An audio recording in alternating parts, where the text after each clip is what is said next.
बस अभी 10 बज रहा है, 1 से 2 मिनट और वेट करेंगे फिर स्टार्ट करेंगे अपनी क्लासेस।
अभी कुछ थोड़ा ज़्यादा कम स्ट्रेंथ है, 1 से 2 मिनट और वेट कर लेते हैं ताकि बच्चे और आ जाए 2 4।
चलिए बच्चे ऐड होते रहेंगे, हम लोग कंटिन्यू कर लेते हैं या एक काम और भी कर सकते हैं, अटेंडेंस ले लेते हैं ताकि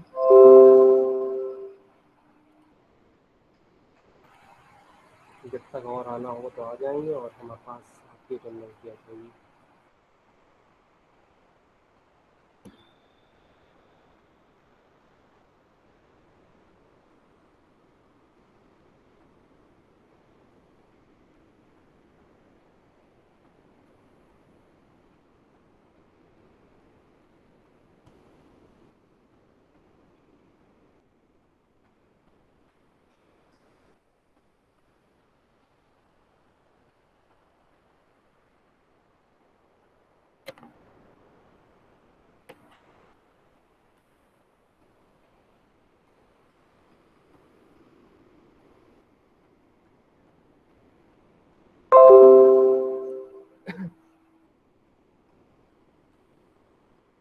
roll number 4,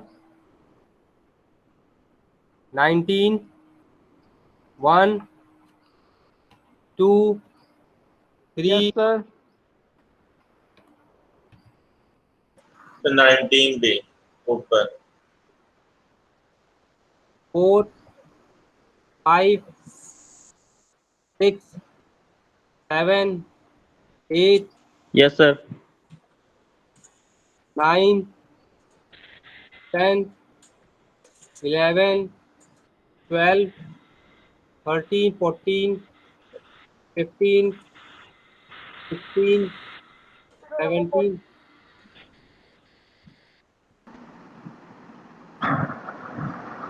18, 19, Yes, sir. Sir, 18. 19, 20, 21, Yes, sir. 21. 24, 25। Yes, sir. Sir, 21. बेटा लग गया होगा, देखो दिख रहा होगा आपको, विजिबिलिटी में आया नहीं आया? Sir, roll number 3. अब बाद में बद लगाएंगे फिर। अभी किसका? Sir, 25. 25, 26, Yes, 27, sir. Sir, 26. Sir, 27. 28, 29, 30, Yes, sir. अभिषेक, 31, 33, 35, 36, 38, 39, 40, 41, 43। अब रोल नंबर 3 पे The roll number 20. 20। और कोई 3 हो गया, 20 हो गया, और कोई बचा जो आ गया हो? चलो ठीक है, बाई चांस अब जो ऐड होगा उसको हम यहाँ पे ऐड कर देंगे। ठीक है, पापा का इसको ऐड करते हैं और इस पे भी हम इसको एडिट रखते हैं।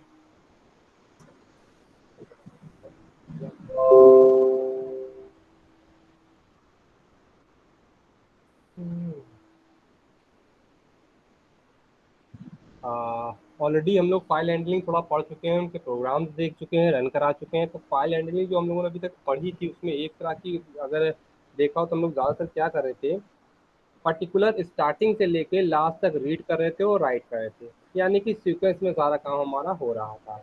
इस तरह की फाइलों के साथ ही साथ एक और कॉन्सेप्ट डेवलप किया गया, रैंडम एक्सेस फाइल, यानी कि आप अपनी फाइल को या अपनी फाइल के अंदर जो भी आपके पास फाइल है उसके अंदर जो डेटा स्टोर किया गया है उसको आप कहीं से भी रीड और राइट कर सकें। यही कॉन्सेप्ट हमारा डेवलप किया गया है रैंडम एक्सेस फाइल के थ्रू। तो हम कंटिन्यू करेंगे अपना रैंडम एक्सेस फाइल के कॉन्सेप्ट को। अब यहाँ पे 3 पॉइंट है, देख लेते हैं वन बाय वन। बहुत इजी मेंशन किया गया है, this class is use for reading and writing random access file. तो यहाँ पे डायरेक्टली कोई स्पेशल चीज़ नहीं कर रहे हैं, हम भी रीड एंड राइटिंग का काम कर रहे हैं, यानी कि हमें जब भी रीड करना होता है तो हम रीड के ऑपरेशन परफॉर्म करेंगे और राइट करना है तो राइट के ऑपरेशन परफॉर्म करेंगे, जो हम प्रीवियस वर्क में कर रहे थे। A random access file behave like a large array of bytes. ज़्यादातर इसमें हमें किस तरह से ट्रीट कराते हैं, एरे ऑफ बाइट की तरह से ट्रीट कराते हैं। यानी कि अगर आप देखोगे जो हम लोग एग्जाम्पल भी देखेंगे, लिखने का मैटर आपसे कोई मतलब नहीं, आप क्या लिख रहे हो, जो स्टोरेज और एक्सेस करने का पैटर्न होगा ज़्यादातर बाइट्स के फॉर्मेट में हम कर रहे होंगे, है ना। तो अभी हम लोग प्रोग्राम भी देखेंगे तो उसका इशू नहीं है, समझ में आ जाएगा क्या कर रहे हैं। There is a cursor implies to the array called file pointer। यहाँ पे जो ये कर्सर का रोल है वो सबसे ज़्यादा इंपॉर्टेंट हो जाता है। इसमें इसको हम फाइल पॉइंटर की तरह से ट्रीट किया जा रहा होता है। इसको मैं हाईलाइट कर देता हूँ। जो कर्सर होता है ये फाइल पॉइंटर की तरह से ट्रीट किया जाता है। सबसे ज़्यादा रोल इसी का होता है, क्योंकि रैंडम एक्सेस फाइल का मतलब है कि हमारे कर्सर की पोजीशन फाइल में कहाँ पे एग्जिस्ट करती है। तो इसमें अगर आगे देखिए क्या लिखा है, मेंशन किया गया है, by moving the cursor we do the read and write operation. हम रीड राइट ऑपरेशन तो कर सकते हैं तो ठीक है, लेकिन कर्सर का जो मेन रोल आता है वो आता है कि आप यहाँ पे स्लाइड ही देख रहे हो, तो स्लाइड में यहाँ से यहाँ तक का डेटा है। अब आपका कर्सर यहाँ लार्ज से पे स्टार्ट कर रहा है या देयर से स्टार्ट कर रहा है या इफ से स्टार्ट कर रहा है, ये डिपेंड करता है आपके कर्सर की पोजीशन पे। और अगर आपको ये अथॉरिटी दी जाती है कि आप अपने कर्सर को जैसे चाहे हो जहाँ पे चाहे मूव करा सकते हो, तो आप अपने फाइल को रेंडमली कहीं से भी एक्सेस कर सकते हो, उसका डेटा कहीं से भी एक्सेस कर सकते हो।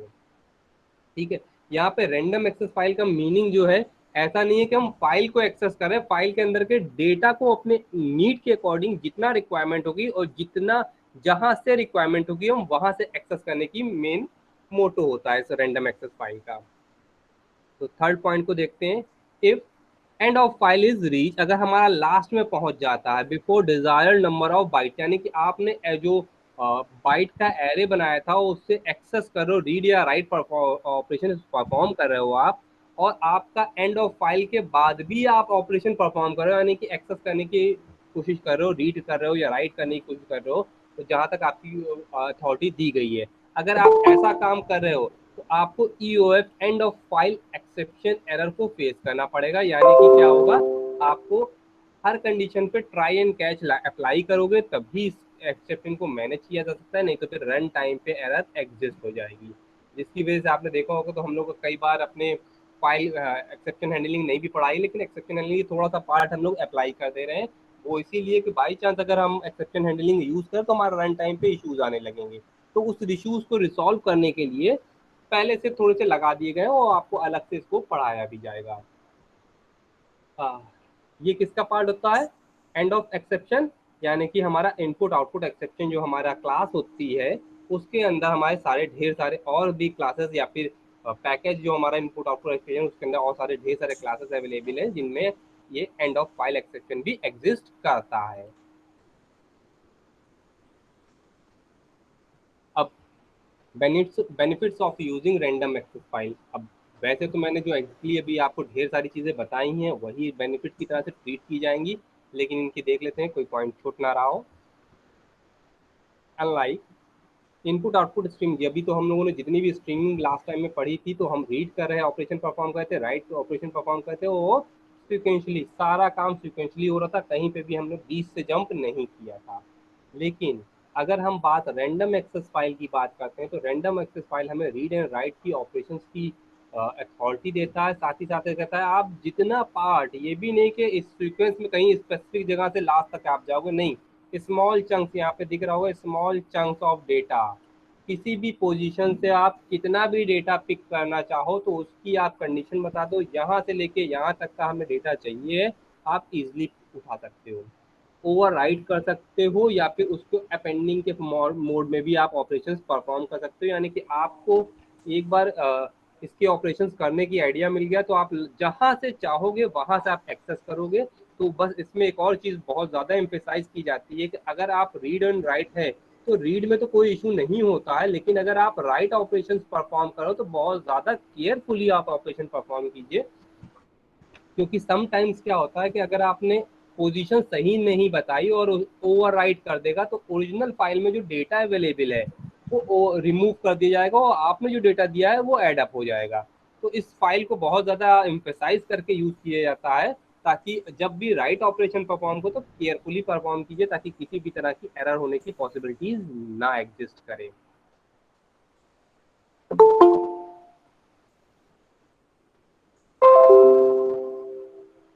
controlling this file pointer, you can move forth and back, आगे और पीछे आप मूव कर सकते हैं within the file to perform reading and writing operation at any position. Highlight कर देता हूँ, इम्पोर्टेंट चीज़ है, at any position you want in the random fashion. कहीं से भी किसी भी पोजीशन पे आप मूव कर सकते हो जैसा आप चाहोगे. Random access file is ideal for manipulating. अब ये सबसे ज़्यादा इन्होंने कहा क्या है, सबसे ज़्यादा बेटर किसके लिए? अगर हम लोग MP3 देखते हैं, PDF फाइल देखते हैं, तो उसमें हमें मूव कराना पड़ता है, रीड करना पड़ता है आगे पीछे, उसमें सॉन्ग्स हैं या फिर MP3 अपने वीडियो बनाया गया है, कुछ भी है, तो उसमें हमें उसको मूव कराना. तो उस अगर हम इस फाइल को ये वाला कॉन्सेप्ट अप्लाई करते हैं रैंडम एक्सेस फाइल का, तो बहुत ईजिली हम मूव करा सकते हैं, क्योंकि हम जब भी स्क्रॉल को पकड़ के मूव कराते हैं तो वो हम पोजीशन प्रोवाइड कर रहे होते हैं. जैसे ही पोजीशन प्रोवाइड करके जहाँ पे रिलीज करते हैं, कट से वहां से वो कर्सर मूव करके चला जाता है और स्पेसिफिक पोजीशन से वर्क करने लग रहा होता है. तो वहाँ पर रीड ऑपरेशन बहुत ईजिली और अच्छा वर्क करता है. लेकिन देखिए यहाँ पे भी मेंशन क्या किया गया, अगर आपने एम्फेसाइज किया है, तो रैंडम एक्सेस फाइल के लिए अगर बात की जा रही है तो reading, creating and updating specially रूप से रीडिंग के लिए बेस्ट फंक्शनलिटी परफॉर्म करती है, क्योंकि आप जहां से चाहते हो वहां से रीड करते हो. तो ये सबसे बेटर है रीडिंग के लिए. लेकिन जैसा यहाँ पे अपडेटिंग या राइटिंग आप देखोगे, तो उसमें केयरफुली हमें ऑलवेज रहना पड़ेगा, क्योंकि अगर हमने जैसा भी ध्यान नहीं दिया तो हमारी फाइल ऑटोमेटिकली ओवरराइट कर देगी और ओल्ड डेटा हमारा हो सकता है इंपॉर्टेंट हो, वो रिमूव हो जाएगा. यही काम अगर हम प्रीवियस वाले में देखें, तो क्योंकि सीक्वेंस वाइज होता था, तो सीक्वेंस में आपको बहुत ज़्यादा लास्ट में एंड ऑफ फाइल पे जाओगे, उसमें अपडेट करोगे या पूरी की पूरी फाइल को आप रिमूव कर रहे होगे. तो इस तरह के काम करते हो तो उसमें इस तरह की एरर होना थोड़ा सा पॉसिबिलिटीज कम हो जाती थी. How to use random access file. अगर हम रैंडम एक्सेस फाइल की बात करते हैं तो हम दो पैटर्न पे या फिर दो फैशन में हम यूज कर सकते हैं. जैसे यहाँ पे लिखा हुआ है object supply, object by supplying the file path, string and file object. अब इन तीनों चीज़ों को समझें क्या है. यहाँ पे आ गया हमारे पास रैंडम एक्सेस फाइल, यानी कि ये हमारा एज ए फाइल नेम की तरह से ट्रीट किया जा रहा है, तो हम एज इट इज लिखेंगे, इसमें कोई मॉडिफिकेशन नहीं कर सकते हैं. फाइल यहाँ पे आप पाथ प्रोवाइड कर सकते हो पूरा, जैसे कि C drive colon something something, जो भी आपका पूरा पाथ होगा, लास्ट में आपकी वो फाइल भी होगी जहाँ पे आप एक्सेस करना चाहते हो, तो वो पाथ प्रोवाइड किया देगा. उसके बाद आपका मोड, यानी कि आप रीड मोड में हैं, राइट मोड में हैं, कौन से मोड में आप एक्सेस करना चाहते हैं, तो वो आप मोड बता दोगे.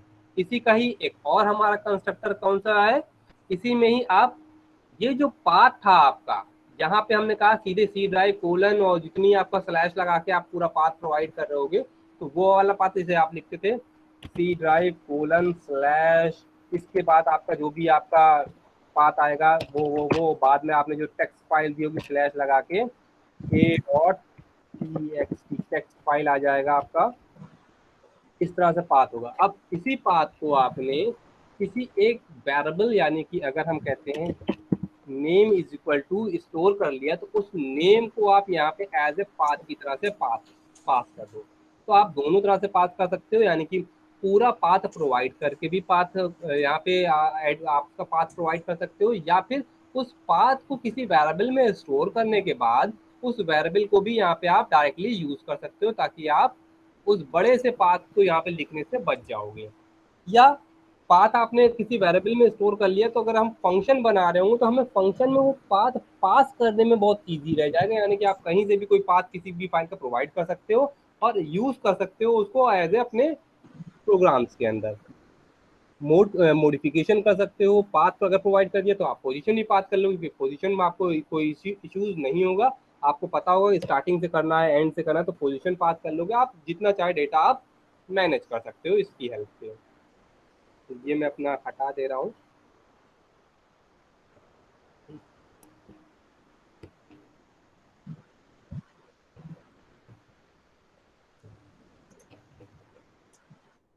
अब जो हम मोड की बात कर रहे थे, वहाँ पे यहाँ पे मोड भी दिया गया है, mode of random access file, यानी कि रैंडम एक्सेस फाइल को हम कई तरह से रीड और राइट ऑपरेशन परफॉर्म कर सकते हैं.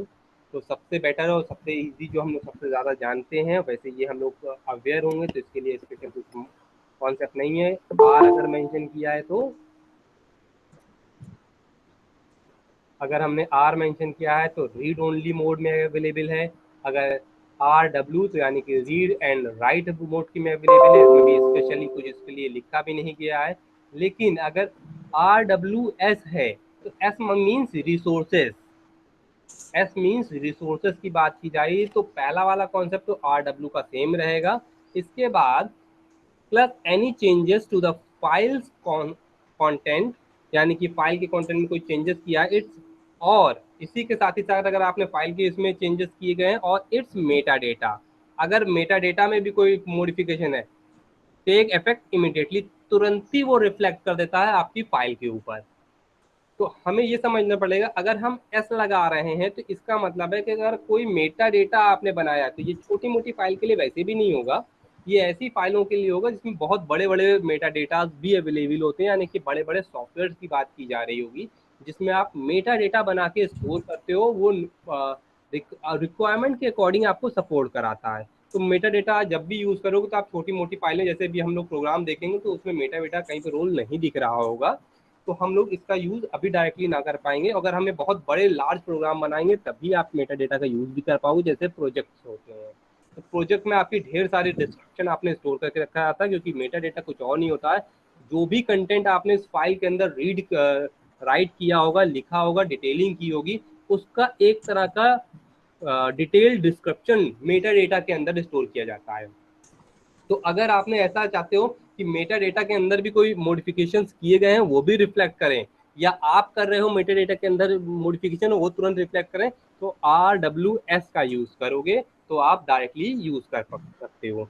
अगर आप ऐसा चाहते हो कि उससे रिलेवेंट फाइलें जो दूसरी फाइलें हैं उनमें चेंजेस हो लेकिन मेटा डेटा का रिफ्लेक्शन डायरेक्टली तुरंत ही इफेक्ट ना करे, तो RWD का यूज़ करोगे, नहीं तो फिर आप ज़्यादातर आपका मेन जो वर्क होगा वो आर होगा और डब्ल्यू से कंप्लीट कर लिया जा रहा होगा। तो मेटा डेटा का यूज़ करना है या फिर नहीं करना है, ये आप पे डिपेंड करता है, क्योंकि मेटा डेटा आप यूज़ तभी कर पाओगे जब आपके पास बहुत लार्ज प्रोजेक्ट होंगे। अदरवाइज आप इस मेटा डेटा के कॉन्सेप्ट को पढ़ के स्टोर कर लोगे, अपने माइंड में रख लेना, जब हमें रिक्वायरमेंट अगर लगी कि कहीं बहुत बड़ा प्रोजेक्ट है तो हम उसका यूज़ कर सकते हैं। करेंगे सेम फैशन में जैसे हम रीड का कर रहे हैं, जैसे रीड एंड राइट का कर रहे हैं, सेम वैसे ही हम RWS भी सिर्फ राइट डाउन कर देंगे जहाँ से हमें रीड राइट के मोड की तरह से प्रोवाइड किया जा रहा होता है, बस इससे ज़्यादा कोई फर्क नहीं पड़ेगा। क्योंकि आप में जो फाइलों के अंदर जो मॉडिफिकेशन करोगे तो आप रीड राइट से आप कर ही रहोगे, मेटा डेटा में जो मॉडिफिकेशन करोगे वो भी आप रीड राइट से करोगे। आपको चाहिए सिर्फ उसका इम्पैक्ट पड़े हमारे प्रोग्राम पे या फिर प्रोग्राम पे इम्पैक्ट ना पड़े। अगर आप चाहते हो कि इम्पैक्ट पड़े तो फिर आप RWS दे दोगे, और आप चाहते हो कि उससे कॉन्टेक्ट के ही जो फाइल के कॉन्टेक्ट हैं उनका ही सॉरी केवल इम्पैक्ट पड़े, अदरवाइज मेटा डेटा का इम्पैक्ट नहीं पड़े, तो RWD का आप प्रोवाइड कर दोगे। डी यहाँ से डेटा से उठाया गया है तो ज़्यादा कोई इसका इम्पैक्ट नहीं है। चलो पहले हम आप जब तक ये मेथड्स आप लोग नोट कर लो, और हम यहाँ पे देखें 2-3 हमारे बच्चे और आ गए हैं तो हम उनकी भी अटेंडेंस इसमें एडअप कर देते हैं ताकि हम आगे फर्दर हैं। अब ये फटाफट आप लोग बता दोगे कौन कौन बच्चा आता है। शायद शुभजीत मुझे दिखे थे। रोल नंबर कितना है बेटा? आप लोग रोल नंबर बताओ जितने बाद में बच्चे आए हैं अभी। Sir roll number roll 1 number Shivjit 11। Chattopadhyay. 1 minute 11 12 next. Roll number 1 sir. Sir roll number 12। 1 हो गया, 11 हो गया, 12 हो गया। और कोई है? चलो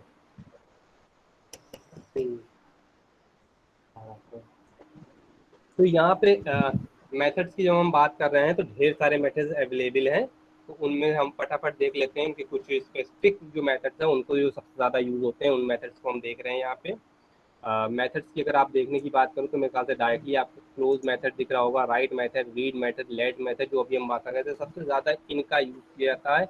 और प्लस ये सीक का यूज़ सबसे ज़्यादा और ज़्यादा हो जाता है, क्योंकि इंपॉर्टेंट रोल हो जाता है, क्योंकि हम पोजीशंस प्रोवाइड कर रहे होते हैं। तो हम सारे जितने भी मेथड यहाँ पे राइट डाउन यानी कि लिखे गए हैं, उनको वन बाय वन देख लेते हैं। क्लोज का क्या काम होता है, जो हमने फाइल बना ली है, जो जिसका यूज हो चुका है, उसके जितना भी डेटा है उसको आप रिलीज कर दो, और सारा एसोसिएशन जितने भी उससे लिंकिंग की अदर फाइलों की उसको भी आप रिलीज कर दो, ताकि फाइल का काम खत्म हो जाए। उसका ऑब्जेक्ट अगर बना भी है तो वो भी मेमोरी से रिलीज कर दिया जाए, यानी कि फाइल का काम वाइंड अप कर दे। कोई भी एक्स्ट्रा डेटा अवेलेबिलिटी में ना रहे जो बफर में फंसा रहे।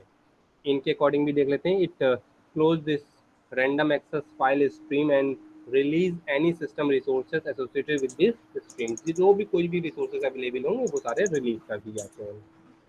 राइट, नॉर्मली हम लोग जो जानते हैं उसमें ही है, ज़्यादा स्पेशल इसमें उन्होंने लिखा भी नहीं है। Specified byte to the file, यानी कि जितनी भी आपने इस बाइट को आपने स्पेसिफाइड किया वो राइट करने के लिए यूज़ किया था। सेम इसी तरह से रीड मेथड का भी होता है कि आप जो भी फाइल में आप बता रहे हो कहाँ से और कितना डेटा रीड करना है, उसके लिए रीड करने के लिए भी आप रीड मेथड का यूज़ कर लेते हैं। अगर आपको किसी फाइल की लेंथ निकालनी है, यानी कि उसके अंदर कितना डेटा स्टोर किया गया है वो फाइंड आउट करना है, तो फिर हम लेंथ मेथड का यूज़ कर लेते हैं। जो भी फाइल का ऑब्जेक्ट होगा डॉट लेंथ मेथड का यूज़ करेंगे।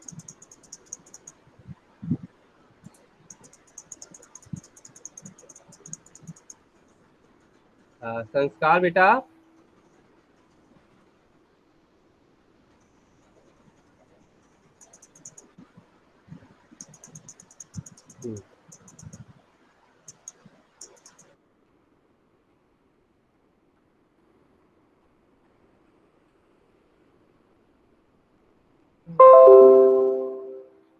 सबसे ज़्यादा इंपॉर्टेंट चीज़ पे आएंगे, उस पर हम बहुत ज़्यादा ध्यान से पढ़ेंगे। इसको क्या कर रहे हैं, यहाँ पे आ रहा है move the file pointer to a specified position in the file.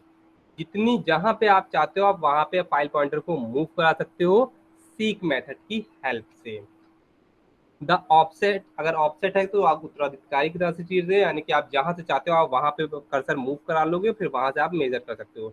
तो offset is measured in the byte, यानी कि बाइट के फॉर्मेट में आप मेजर कर रहे हो from the beginning of the file, जहां से आप चाह रहे हो, यानी कि स्टार्टिंग फाइल से आप इसको रीड कर सकते हो। एट दिस पोजिशन, जहां पे आपने कर्सर रखा है वहां से आप पूरी बाइट को स्टार्टिंग से रीड कर सकते हो या फिर उसके आगे से मूव करा सकते हो।